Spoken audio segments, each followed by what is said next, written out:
Hey guys, welcome back to my YouTube channel.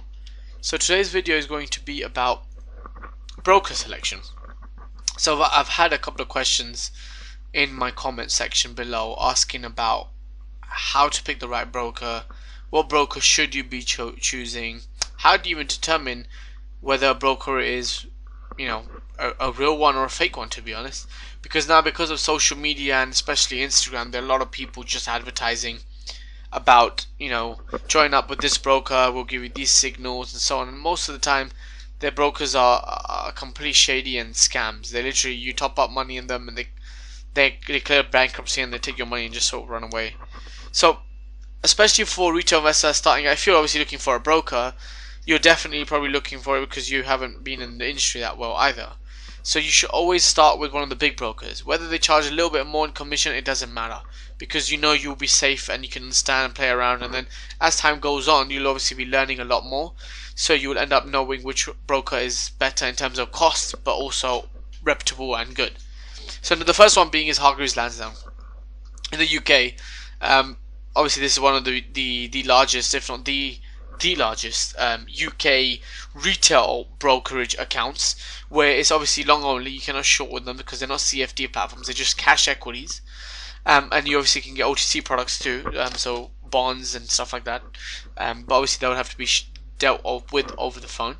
But anyway, yeah, so this broker is probably your best bet if you're starting out in the industry, starting out in investing. You want to find a broker, you're obviously going to start with long only, and you should, in my opinion.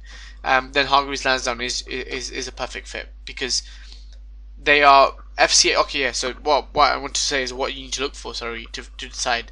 So one, you could do just a quick Google search, which are the best brokers in the UK, and Hargreaves Lansdown will be one of them. But specific things to watch: go onto the FCA. Make sure that they're FCA regulated. Number one, have to check if they're FCA regulated. Second, you go onto FCA's website and you can type in the broker, and they will let you know that whether it's covered by their sort of, like in the UK we have a thing with our banks. So if the banks ever go under, around 75k, I believe it is protected.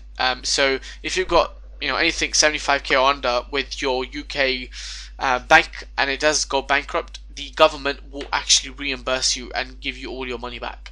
So the same thing with the brokers that are FCA regulated in the UK. These brokers, or at least some of them, you check them online, is on the FCA website, they are completely protected. So when you put money into their account, again it goes into a segregated account, which is another thing you should look into.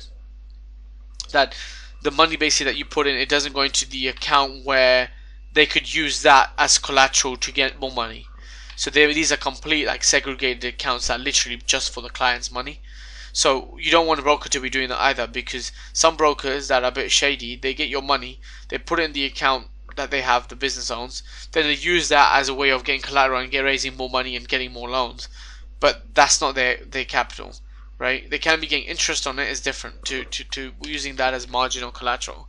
As I'm sure people have heard about the Hong Kong stock, what happened to the Hong Kong stock, for the name of it now, is a builder.